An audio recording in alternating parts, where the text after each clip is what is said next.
بسم اللہ الرحمن الرحیم۔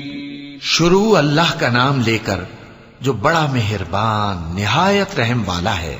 وَيْلٌ لِكُلِّ هُمَزَةٍ لُمَزَةٍ الَّذِي جَمَعَ مَالًا وَعَدَّدَهُ يَحْسَبُ أَنَّ مَالَهُ أَخْلَدَهُ كَلَّا لَيُنبَذَنَّ فِي الْحُطَمَةِ وَمَا أَدْرَاكَ مَا الْحُطَمَةُ نَارُ اللَّهِ الْمُوقَدَةُ الَّتِي تَطَّلِعُ عَلَى الْأَفْئِدَةِ إِنَّهَا عَلَيْهِمْ مُؤْصَدَةٌ فِي عَمَدٍ مُمَدَّدَةٍ۔